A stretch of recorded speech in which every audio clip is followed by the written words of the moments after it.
আমরা এখন এসে পৌঁছেছি এই ডুমুরদহ আরেকটি প্রান্তে, ডুমুরদহ অঞ্চলের আরো একটি প্রান্তে আমরা এসে আজকে পৌঁছেছি রূপসী বাংলার মুখের তরফ থেকে, যেখানে শ্রী শ্রী রামাশ্রম বলে একটি আশ্রম আছে। প্রখ্যাত সাধক ঠাকুর সীতারাম দাস শঙ্করনাথের সাধন ক্ষেত্র এবং তারই প্রতিষ্ঠিত শ্রী শ্রী রামাশ্রম। এখানেই ঠাকুর শ্রী শ্রী সীতারাম দাস শঙ্করনাথের জন্মভিটে এই পাশে, আমরা সেখানে একটু যাওয়ার চেষ্টা করব। তো এখানে আমরা ঘুরে ঘুরে আপনাদের দেখাবো ছোট্ট একটি আশ্রম, খুব শান্ত স্নিগ্ধ একটা পরিবেশ। আমরা ডুমুরদহ ধাম স্টেশন থেকে টোটোতে করে ডুমুরদহ বাবুপাড়ায় যে রামাশ্রম আছে, অর্থাৎ সীতারাম দাস ওঙ্কারনাথের যে সিদ্ধস্থান, অর্থাৎ যেখানে তিনি সিদ্ধি লাভের পরে উপবিষ্ট হয়েছিলেন, সেই স্থানে এসে আমরা পৌঁছেছি। ছোট্ট একটা জনপদ, সেই জনপদের মধ্যে আরো ছোট একটা সরু রাস্তা, সেই রাস্তার ভেতর দিয়েই আশ্রমের যে মূল গেট, সেই গেটে আপনাদের পৌঁছতে হবে। এই রাস্তাটা দিয়ে আমরা ঢুকবো। ঢুকে আমরা ওই যে দূরে দেখতে পাচ্ছেন শ্রী রামাশ্রম, সেই রামাশ্রমে আমরা যাব। আর এই দিকটা দেখুন, এই দিকটা হচ্ছে স্টেশন থেকে আসার সরাসরি যে রাস্তাটা, টোটোতে করে যেদিক থেকে আপনারা আসবেন। তো আমরা সেই রামাশ্রমে যে রাস্তা, সেই রাস্তায় দিয়ে এবার আমরা ধীরে ধীরে আশ্রমে প্রবেশ করব। এই আশ্রমটি প্রতিষ্ঠা হয়েছিল বাংলার 1334 বঙ্গাব্দের 15ই চৈত্র বাসন্তী পঞ্চমী তিথি বুধবার দিন। এই হচ্ছে শ্রী রামাশ্রম, সীতারাম দাস শঙ্করনাথের সাধন ক্ষেত্র। আমরা এই আশ্রম প্রাঙ্গণে ধীরে ধীরে প্রবেশ করব। এখানে একটা লোহার ঘোরানো গেট আছে, সেই গেট দিয়ে আমরা যাচ্ছি। দেখুন, এই হচ্ছে মন্দির। এখান থেকে আপনাদের আমরা এটা দেখাই। এখানে সম্ভবত কোনো পাঠশালা বা ওই জাতীয় কোচিং সেন্টার জাতীয় কিছু আছে, ছেলেদের ভেতরে পড়াশোনা চলছে। ঠাকুর শ্রী শ্রী সীতারাম দাস শঙ্করনাথ এই মর্তে যার আগমন হয়েছিল ইংরেজি 1892 খ্রিস্টাব্দে। ছোটবেলায় লেখাপড়ার সাথে সাথে তিনি ধর্মচর্চা করতেন এবং মাত্র 21 বছর বয়সে বাংলা 1319 সনের মকর সংক্রান্তির দিন তার গুরু দাশরথী মুখোপাধ্যায়ের হাতে ত্রিবেণী সঙ্গমে তার দীক্ষাদান হয়েছিল এবং পরবর্তীকালে তার সাধনাঙ্গের নাম হয় সীতারাম। ঈশ্বর সাধনায় মগ্ন সীতারামকে সংসারে বেঁধে রাখার জন্য তার আত্মীয় স্বজনরা তার বিবাহের যোগাযোগ শুরু করেন এবং পরবর্তীতে সিদ্ধেশ্বরী দেবীর সঙ্গে তার বিবাহ সম্পন্ন হয় এবং 2 পুত্র এবং 1 কন্যা সন্তানের তিনি জনক হয়েছিলেন। এর বেশ কিছুদিন পরে শ্রী শ্রী ঠাকুর সীতারাম দাস শঙ্করনাথ তিনি ভারতবর্ষ পরিক্রমণে বেরিয়ে পড়েন এবং ভারতবর্ষ পরিক্রমণ সম্পূর্ণ করে তিনি আবার ত্রিবেণী সঙ্গমে এসে একটি মঙ্গল ঘট স্থাপন করেন এবং তার জন্মভিটে ডুমুরদহে তিনি ফিরে এসে কৌপিন ধারণ করে তাঁর যে আরাধ্য দেবতা তার নামানুসারে শ্রী শ্রী রামাশ্রম এই আশ্রমের প্রতিষ্ঠা করেছিলেন। এই আশ্রমের প্রতিষ্ঠার পরে কোনো একদিন তিনি তার শিষ্য ভক্তদের দাঁড়িয়ে বলেছিলেন, দেখ রে, কত দেশ কত তীর্থ ঘুরলাম, তবু ওই রামাশ্রমে এসে দাঁড়িয়ে যে দৃশ্য দেখি তার বুঝি তুলনা হয় না। এমন করে বুঝি আর কোথাও প্রাণ ভরে না। এই ছিল তার মাতৃভূমির প্রতি, তার আশ্রমের প্রতি তার যে ভাবনা, তার যে অনুভূতি, তিনি সেটা ব্যক্ত করেছিলেন।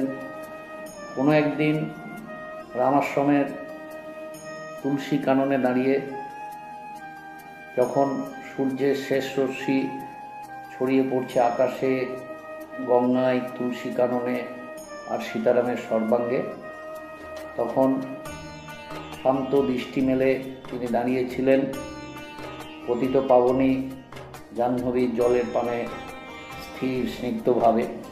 এবং তখন তিনি তার এই অনুভূতির কথা বলেছিলেন। সমস্তটাই আশ্রমটাই আপনাদের আমরা ঘুরিয়ে দেখাচ্ছি। এখানে দেয়ালে ঈশ্বর সম্বন্ধে বিভিন্ন তার যে ভাবনা, তার যে চেতনা, সেগুলো এখানে লেখা আছে। আপনারা আসলে সেগুলো পড়বেন। মানব চেতনার জন্য যা যা করার তিনি সমাজসেবক হিসাবে কিন্তু সেটাও করেছিলেন। এই হচ্ছে পঞ্চবটী। দেখুন, উনি ছিলেন রামানুজ এবং রামানন্দ, এই দুই ধারার সংমিশ্রণে তিনি একটা নতুন পাঠশালা খুলেছিলেন এবং সেখানে নতুন একটা দর্শনের জন্ম দিয়েছিলেন, অভিনব প্রণববাদ। হয়তোবা সেটাকে সামনে রেখেই এখনও এখানে এই কোচিং ক্লাস বা ইত্যাদি চলছে। আর এই দেখুন, এই হচ্ছে মন্দির আশ্রম সংলগ্ন যে গঙ্গা তীরবর্তী অঞ্চল। গঙ্গা খানিকটা সরে গেছে, আগে গঙ্গা আরও কাছে ছিল আশ্রমের সামনে দিয়ে। আর এই সেই পঞ্চবটী যে আসন, যেখানে ঠাকুর ওঙ্কারনাথ দেব দৈববাণী শুনেছিলেন অত খুলিস নে। অর্থাৎ সাধকের যে উচ্চকোটির যে তত্ত্ব বা ভাবনা, সেটা তো সাধারণ মানুষের বোধগম্য হবে না। তাই হয়তো তিনি এই দৈববাণী শুনেছিলেন, অত খুলিস নে। এখানে এই মন্দির গাত্রে বিভিন্ন সময়ে যে ঘটনাগুলি ঘটেছিল সেগুলি এখানে উপস্থাপন করা আছে। আপনারা আসলে অবশ্যই এগুলো দর্শন করবেন, খুব ভালো লাগবে। শান্ত স্নিগ্ধ এক পরিবেশ, যে অনুভব, যে অনুভূতি শ্রী শ্রী সীতারাম দাস ওঙ্কারনাথ ব্যক্ত করেছিলেন, আপনারাও সেই অনুভূতি, সেই স্নিগ্ধতা আপনারা এখানে উপভোগ করতে পারবেন। তো আসুন, আমরা এরপরে যাব, দেখব সেখানে শ্রী শ্রী সীতারাম দাস ওঙ্কারনাথের পুজো হচ্ছে, আমরা সেটাও দেখব।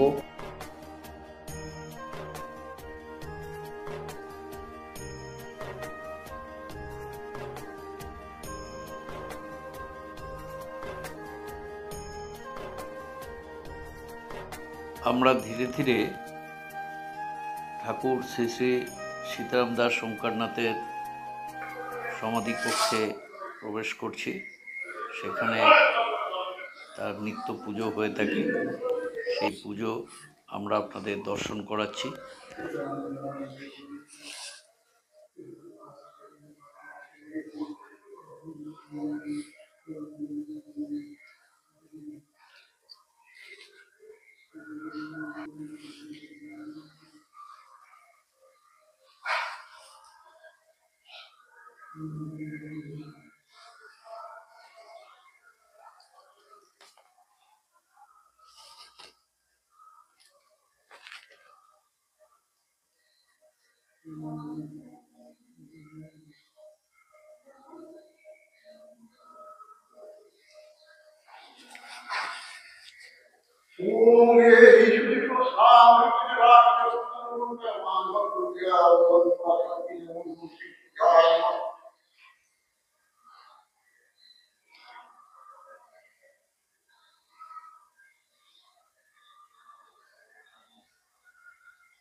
ঠাকুর সীতারাম দাস শঙ্করনাথ দেব তিনি একদিকে আমার গুরুদেব, অন্যদিকে তিনি আমার ঠাকুরদাদা। আমার নাম জগৎবন্ধু চট্টোপাধ্যায়। ঠাকুর জন্মের 500 বছর পূর্বের কথা। অচ্যুতানন্দ দাস মহারাজজি অসুস্থ তখন। অচ্যুতানন্দ দাস মহারাজজি হচ্ছেন চৈতন্যদেবের পঞ্চম সখা। তিনি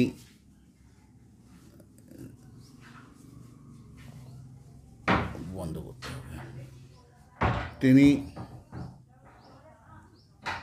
অসুস্থ হয়েছিলেন। সেই সময় তাঁর সেবক রামদাসজি মহারাজ তাঁর সেবা করছিলেন। রামদাসজি মহারাজ জিজ্ঞাসা করেন অচ্যুতানন্দ দাস মহারাজকে যে প্রভু, চৈতন্যদেবের পর কি আর কোনো মহাপুরুষ এদেশে জন্মগ্রহণ করবেন না? অচ্যুতানন্দ দাস মহারাজজি বলেন, এদেশে বহু মহাপুরুষ জন্মগ্রহণ করবেন। সারা ভারতের বিভিন্ন জায়গায় বিভিন্ন প্রান্তে মহাপুরুষদের নাম একে একে তিনি বলতে থাকেন। সর্বশেষে রামদাস মহারাজ জিজ্ঞাসা করেন যে প্রভু, আপনি বঙ্গদেশের নাম বললেন না তো, তাহলে কি বঙ্গদেশে ভগবান চৈতন্যদেব ছাড়া আর কেউ আসবেন না? ইনিই শেষ? তখন অচ্যুতানন্দ দাস মহারাজ বলেন, তিনি তো দেহ ছেড়ে চলে গেছেন, তার কথা আর কি বলবো। বঙ্গদেশে বহু মহাপুরুষ জন্মগ্রহণ করবে, তুমি কজনেরই বা নাম লিখিবে, আর আমি কজনেরই বা নাম বলিব? বলে, ইহাদের মধ্যে যাহারা শ্রেষ্ঠ তাহাদের নাম বলুন। ইহাদের মধ্যে যাহারা শ্রেষ্ঠ তাহাদের নাম একে একে বলতে আরম্ভ করেন। রামকৃষ্ণদেব থেকে আরম্ভ করে আনন্দ মহিমা থেকে আরম্ভ করে সবার নাম তিনি বলেন। সবার নাম বলার পর অচ্যুতানন্দ দাস মহারাজের কাছে রামদাসজি জিজ্ঞাসা করেন, প্রভু এনাদের মধ্যে শ্রেষ্ঠকে? তখন হাসতে হাসতে বললেন, তাহার নাম এখনও তোমাকে বলি নাই, তুমি জানিবে কি প্রকারে? তখন বললেন, বলুন, তাহার নাম বলুন প্রভু। বললেন, বঙ্গদেশে হুগলি জেলায় ভাগীরথীর পশ্চিম কূলে ডুমুরদহ গ্রামে ব্রাহ্মণ শরীর লইয়া তিনি জন্মগ্রহণ করবেন কৃষ্ণ ভক্ত কুলে।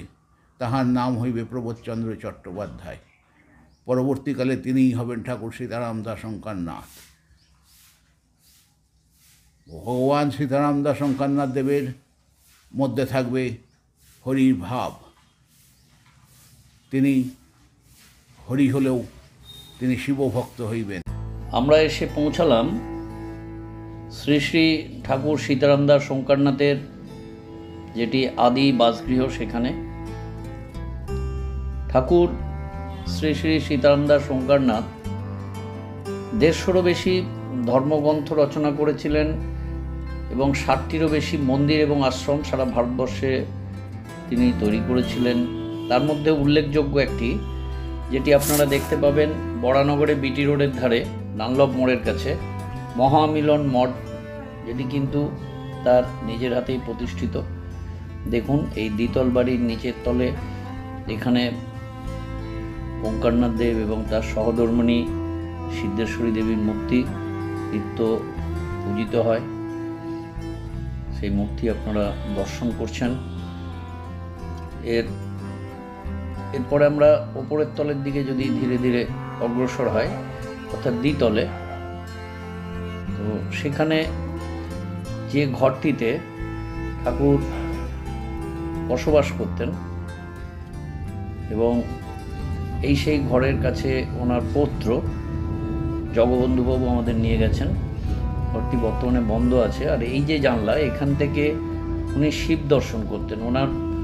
উনি রামের উপাসক ছিলেন, হরিনাম করতেন, কিন্তু সাথে সাথে পরম বৈষ্ণব মহাদেবেরও উনি সাক্ষাৎ করেছেন এবং উনি শিব জ্ঞানে ওনাকে পুজো করতেন। আর পাশের ঘরটি যেটি আমরা দেখাচ্ছি, এখানে ওনাদের যিনি গৃহদেবতা, সেই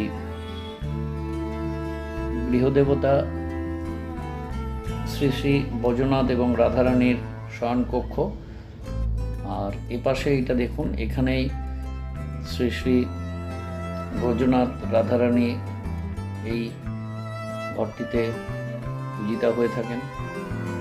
আমরা সমস্ত কিছুই দেখছি, আমাদের সাথে সহযোগিতা করছেন তার পুত্র, তিনি আমাদের সমস্ত কিছু ঘুরিয়ে ঘুরিয়ে দেখাচ্ছেন, আমরা সেগুলোই দেখছি।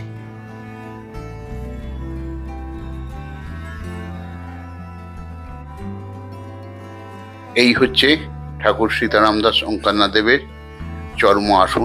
এই আসনে তিনি বহু বছর বহু দিন জপ ধ্যান করেছেন।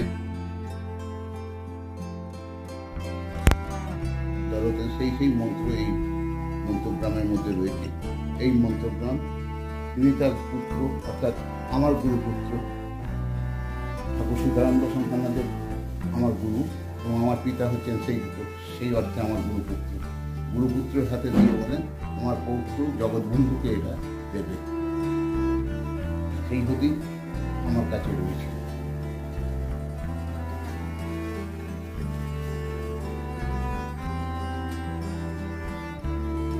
এটা হাতে লেখা, সব হাতে লেখা, সমস্ত কিছু, কিন্তু ওনার নিজের হাতে লেখা তো? হ্যাঁ, ওনার নিজের হাতে লেখা।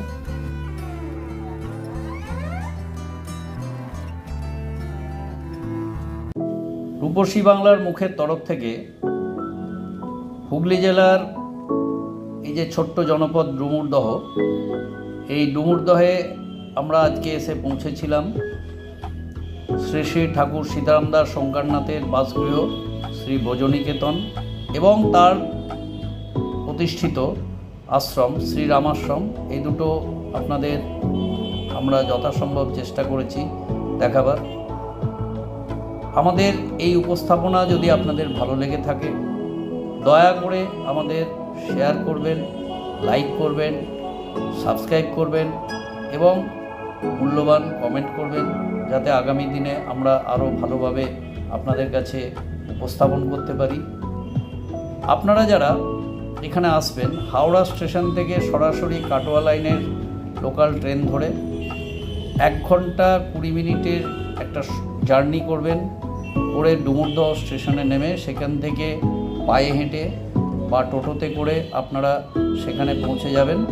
সেখান থেকে আশ্রম দেখে তারপরে আপনারা রজনীকেতনে যাবেন।